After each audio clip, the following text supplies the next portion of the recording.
Hallo, herzlich willkommen zum neuen Film. Ich bin Barbara Hirsekorn aus der Aquarellwerkstatt.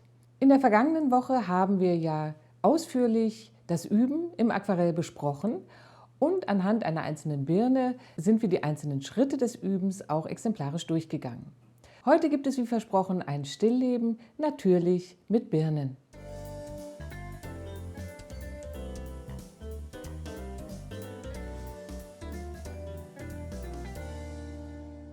Falls du den Übefilm in der letzten Woche verpasst hast, schau ihn dir ruhig einmal an. Ich verlinke ihn hier oben in der Videokarte. Für alle die die Birnen schon fleißig geübt haben, ist das folgende Motiv bestimmt eine schöne Ergänzung. Ich arbeite im ersten Farbauftrag sehr ähnlich wie bei unserer Birnenübung. Es gibt allerdings dann bei diesem ausgewachsenen Motiv auch noch einen zweiten Farbauftrag, in dem ich die dunklen Bereiche des Bildes male. Versucht auch hier, so wie beim Aquarell eigentlich immer, die Frische und Lockerheit des Farbauftrags nicht zu verlieren, vor allen Dingen, wenn das Bild dann voranschreitet. Im zweiten und dritten Farbauftrag bei der Detailarbeit neigt man doch manchmal dazu, etwas fest zu werden. Hier hilft mir manchmal, mir das schnelle Tempo wirklich vorzunehmen und durchzuhalten. Je mehr ihr in der vergangenen Woche geübt habt, umso leichter wird euch das fallen. Also nicht aufgeben, im Zweifelsfall noch einmal von vorne anfangen. Das bleibt immer dasselbe. Skizze und Foto zum heutigen Motiv bekommen die Unterstützer dieses Kanals wieder per Mail zugesendet.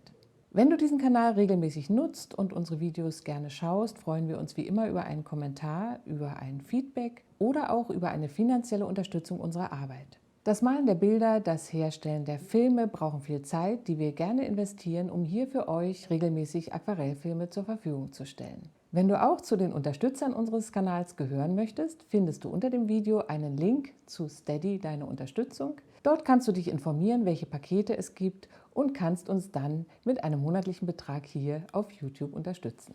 Vielen Dank an die große Vielzahl der Menschen, die das schon tun. Das hilft uns wirklich sehr, hier regelmäßig die Aquarellvideos für euch bereitzustellen. Jetzt wünsche ich euch viel Spaß mit diesem Motiv und es geht los. Die Materialien für den heutigen Film sind folgende Farben: Titanweiß, Winsor Yellow, Lichter Ocker, Alizarin Karmesin, Sienna gebrannt und Cobalt Türkis Light von Winsor Newton, Green Appetite Genuine von Daniel Smith, Lasurorange und Ultramarinblau von der Firma Schminke und diese Tube liegt jetzt hier nicht, aber ich verwende die Farbe Winsor Violet von Winsor Newton. Ich arbeite auf Büttenpapier handgeschöpft der Firma Arche, 300 Gramm Grain Fin. Das Format ist ungefähr DIN A4.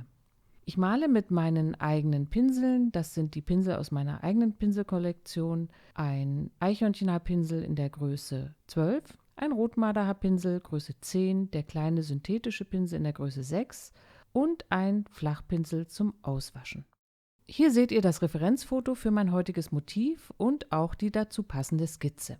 Damit die farbliche Umsetzung nachher auch harmonisch und stimmig ausfällt, habe ich mir hier ein Farbkonzept mit Hilfe dieser kleinen farbigen Kästchen erstellt. Das helle Gelbgrün wird sich in den Birnen wiederfinden, das Alizarinrot in den Weintrauben und die gesamte Stimmung des Bildes wird mit gebrochenen Violetttönen die Birnen richtig zum Strahlen bringen. Mit Winsor Yellow, Lichter Ocker und Green Appetite Genuine beginne ich mit ganz hellen, wässrigen Farbaufträgen die linke Birne zu malen. Die Farben mischen sich auf dem Papier und man sieht hier sehr schön, wie viel Wasser beim ersten Farbauftrag im Spiel ist.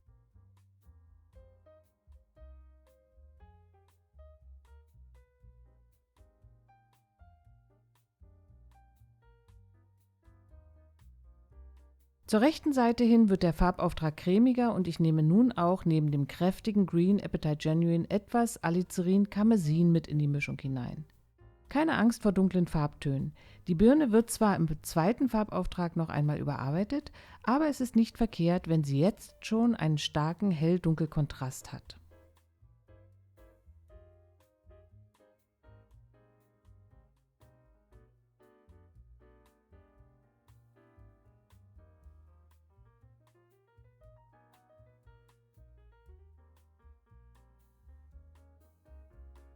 Einige kleine Spritzer mit dem Kunststoffpinsel geben der Birnenschale jetzt schon Struktur.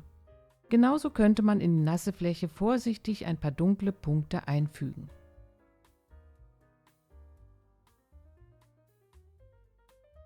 Solange der untere Rand der Birne noch nass ist, möchte ich jetzt die linke Weintraube malen.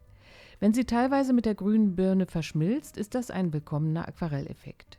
Ich arbeite mit Alizarin-Karmesin, Ultramarinblau und auch einem Hauch Lasurorange. Auch hier gibt es eine starke Licht- und Schattensituation.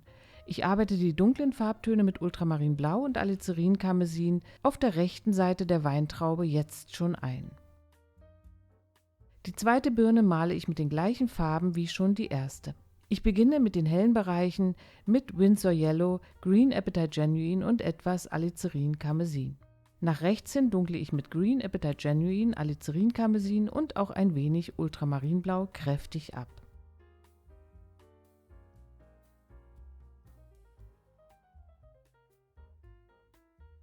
Die dritte Birne wird ebenso gemalt.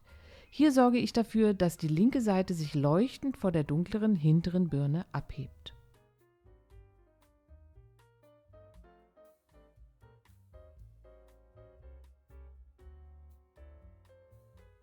Nun lege ich den ersten Farbauftrag für die Weintrauben an.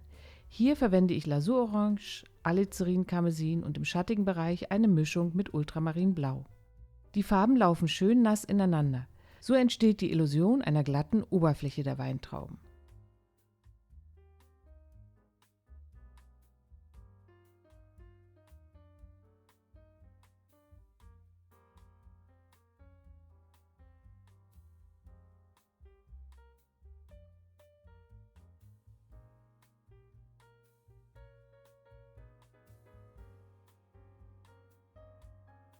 Für die Keramikschale mische ich mir einen sehr gebrochenen Farbton aus Kobalttürkis Light, Ultramarinblau, Alizarin Karmesin und sogar etwas Grün von den Birnen.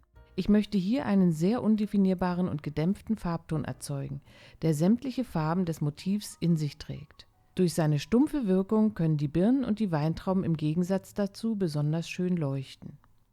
Die Mischungen variieren hier ständig. Am oberen Rand möchte ich zum Beispiel mehr Blau in der Mischung haben. Unten kommt etwas mehr Sienna gebrannt hinein.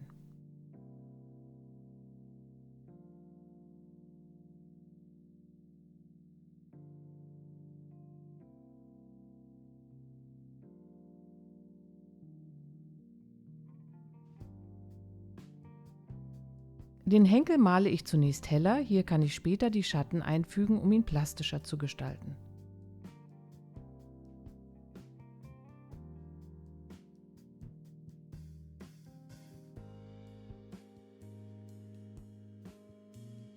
Ein paar Spritzer in die dunkle Fläche geben mir hier noch ein wenig Struktur.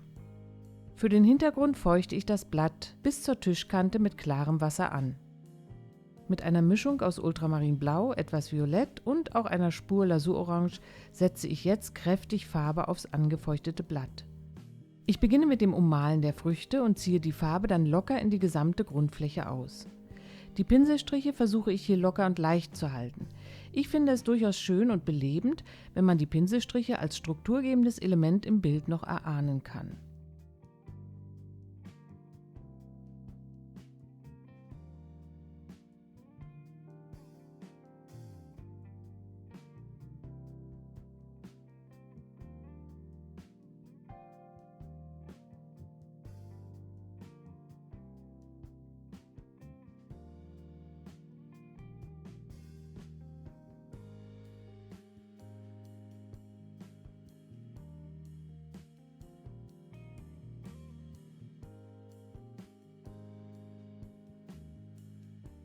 In der rechten oberen Ecke arbeite ich ein wenig kühle Farbe aus Kobalttürkis Light und etwas Blau ein, um die Temperatur hier etwas abzukühlen.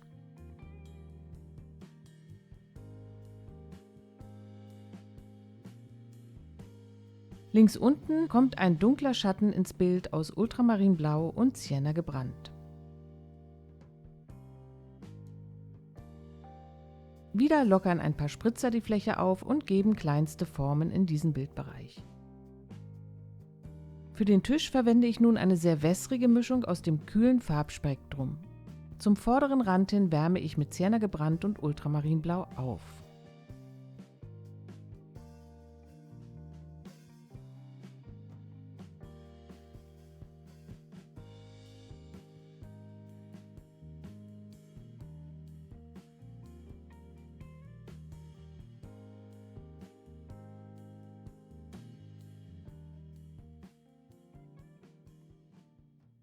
Falls ihr ein Original-Aquarell hier aus der Aquarellwerkstatt bei euch zu Hause haben möchtet, könnt ihr wieder an einer Bildversteigerung teilnehmen. Vom 23. bis zum 26. März läuft die Versteigerung auf der Plattform eBay. Den Link zur Versteigerung findet ihr unter dem Video in der Videobeschreibung. Ich freue mich, wenn ihr da mitmacht, und jetzt geht's weiter mit unserem Motiv. Für den zweiten Farbauftrag mische ich mir jetzt die dunkleren und kräftigeren Farben. Ich beginne in der Birne mit einer Mischung aus Alizarin Karmesin und Green Apatite Genuine und gebe im mittleren Bereich auch ein wenig mehr reines Grün dazu. Ich verblende zum linken helleren Bereich mit Wasser. Die runde Form der Birne versuche ich mit Licht und Schatten gut zu modellieren.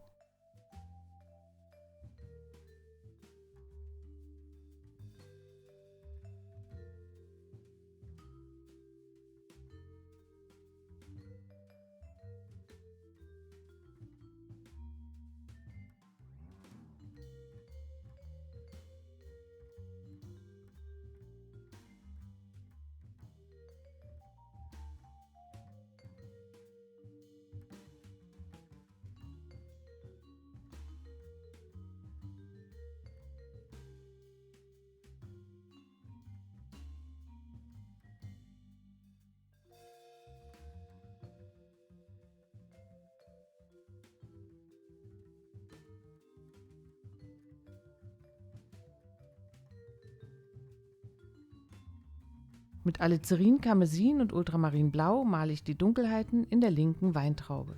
Auch hier wird zum Licht hin mit Wasser verblendet.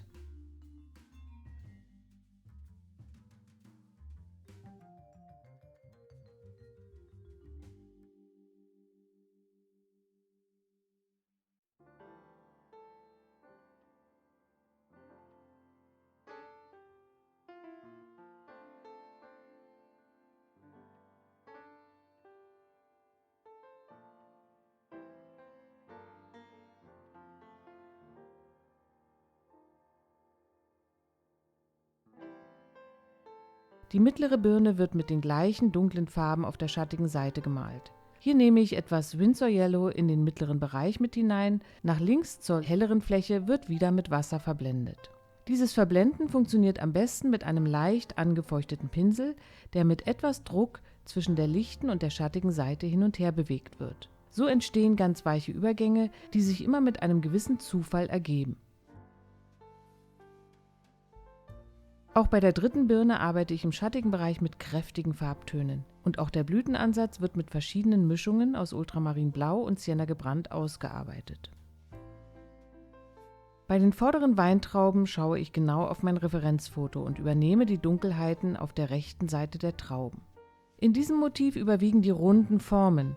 Und wenn du auf diesem Kanal hier mit mir schon öfter Kugeln geübt hast, wirst du merken, dass das Malen einer Birne oder einer Weintraube sich vom Malen einer Kugel nicht wesentlich unterscheidet.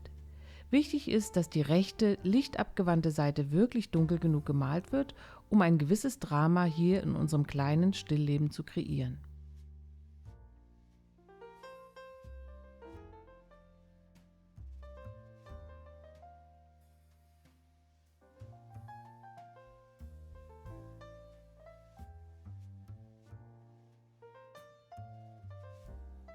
Die Keramikschale überarbeite ich mit einer dunklen Farbmischung aus Ultramarinblau, Sienna gebrannt und Alizarin Karmesin. Vor allem hier im vorderen Bereich möchte ich die Schale schön dunkel halten, damit die schattigen Seiten der Weintrauben optisch mit der Oberfläche der Schale verschmelzen.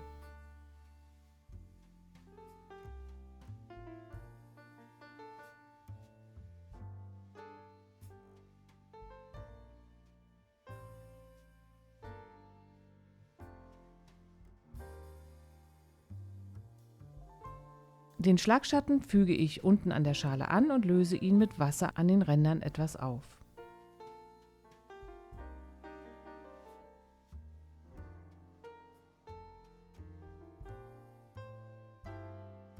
Ein breiter Strich aus der Schattenmischung aus Ultramarinblau und Alizarin Karmesin verbindet den vorderen Bildrand mit dem Mittelgrund.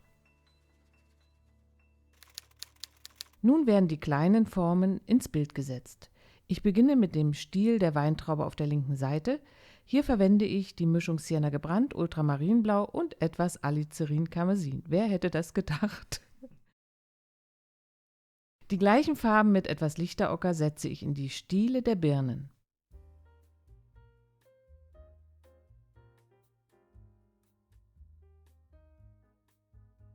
Auch die Weintraubenstiele im Vordergrund möchte ich nun genauer ausarbeiten. Hier wasche ich zunächst mit dem Flachpinsel die hellen Stellen aus und setze dann mit einer dunkleren, bräunlicheren Mischung die schattige Seite des Stiels.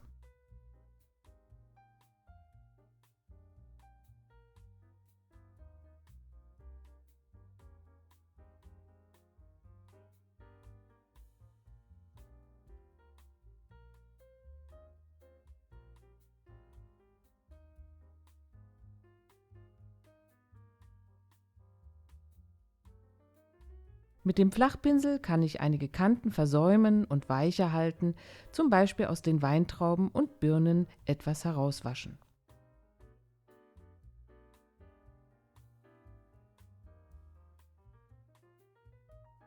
Mit Titanweiß direkt aus der Tube setze ich noch einige Lichtreflexe und bringe so die dunkle Schale und die glatte Haut der Weintrauben zum Strahlen.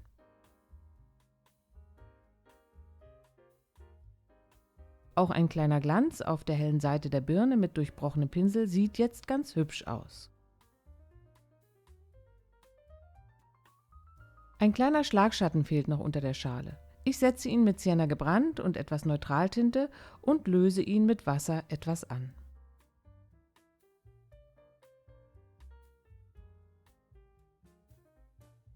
Die hintere der beiden Weintrauben möchte ich noch ein wenig dunkler malen. Bei der vorderen hebe ich eine Helligkeit heraus. So trennen sich die beiden Früchte noch besser voneinander. Eigentlich ist mein Bild nun fertig und das Video sollte an dieser Stelle auch eigentlich zu Ende sein. Du kennst das sicherlich auch. Das Bild ist fertig, aber das Gefühl ganz stark, dass es in seiner Gesamtaussage noch etwas zu blass ist. Wenn du das Motiv nachmalst und diesen letzten Schritt nun auch mit mir gemeinsam gehen möchtest, rate ich dir, das Bild vorher zu fotografieren. Manchmal sind diese letzten Entscheidungen, die in die komplette Bildaussage sehr stark eingreifen, im Nachhinein doch nicht so gut gewesen. Dann ist es zumindest hilfreich, ein Foto zu haben und zu sehen, an welchem Punkt man hätte aufhören sollen. Mein Ziel war es hier, die Birnen noch mehr zum Leuchten zu bringen und den gesamten Hintergrund bei dieser Gelegenheit auch ein wenig zu beruhigen. Ich setze also eine kräftige Mischung aus Ultramarinblau und Sienna gebrannt und Alizarin Karmesin zwischen die beiden Birnen und gebe eine dunkle Farbschicht über den gesamten Hintergrund. Wir sehen, wie sich der Bildfokus jetzt besser herauskristallisiert und die Ebenen im Bild klarer definiert werden. Die Birnen kommen nach vorne und strahlen mehr.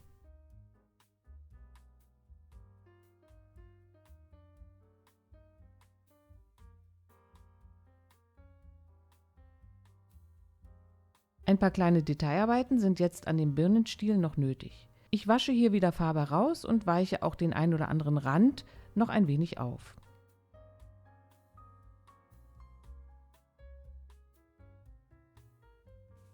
Auch die harte Tischkante möchte ich im Bereich des Bildeintritts etwas weicher gestalten. Hier löse ich mit dem Flachpinsel dementsprechend die Kante etwas an. Mir gefällt diese dunkle Version jetzt viel besser. Meistens lohnt sich die Klärung der Tonwerte im Bild. Riskier es einfach. Mut wird ja meistens belohnt. Das war's für heute mit meinem Motiv. Ich hoffe, es hat euch Freude gemacht zuzuschauen und ihr habt Lust, es jetzt auch einmal auszuprobieren. Nächste Woche geht es hier weiter mit dem nächsten Film auf diesem Kanal. Dann werden wir uns beschäftigen mit dem Auge. Das ist Teil unseres Porträtprojektes. Porträt mit Bela heißt die Reihe und ich werde wieder mit meinem Sohn Bela zusammen malen.